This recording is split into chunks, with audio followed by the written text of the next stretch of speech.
नमस्कार. मी शामराव मोकाशी, अध्यक्ष राजाराम बापू पाटील रिक्षा संघटना. आणि आत्ता जो आपला विषय आहे की 2016च्या कायद्याची ही अंमलबजावणी चालू झालेली आहे. तो कायदा म्हणजे फिटनेस नूतनीकरण वेळेत न केल्याबद्दल 50 रुपये दंड पर डे.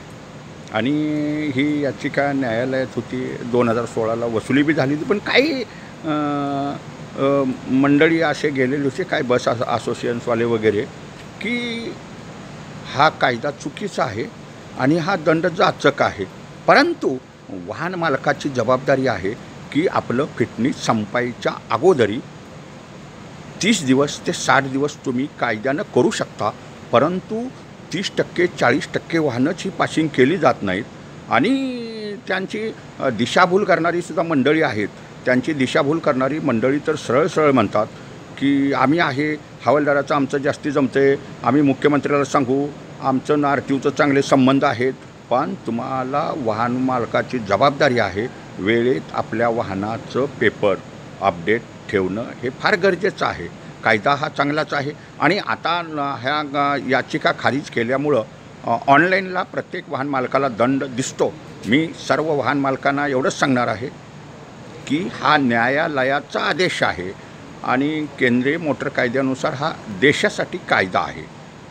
फक्त आता ह्याच्यात मी जबाबदारीनं बोलतो आहे की ह्या कायद्याची अंमलबजावणी करण्यासाठी अभय योजनेअंतर्गत दंड माफ नाही.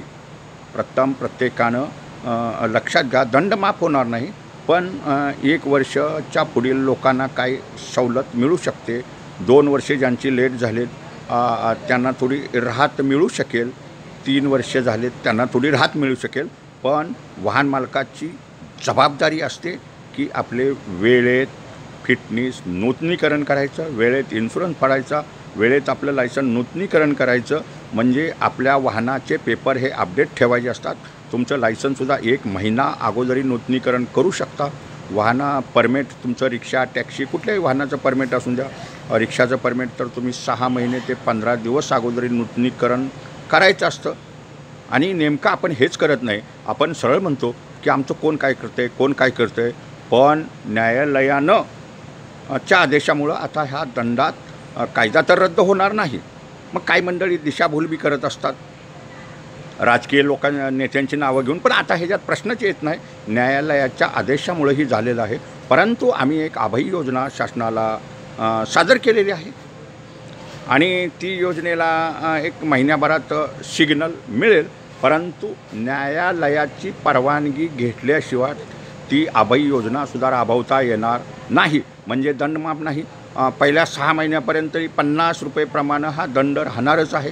परंतु 1.5 वर्ष 1 वर्ष ह्याच्यात काही जे स्लॅब असतात अभय योजनेत, की ज्यांचे समजा ₹1,00,000 दंड येतो आहे 4 वर्षाचा, तर तो वाहन मालकसुद्धा त्याची जबाबदारी आहे.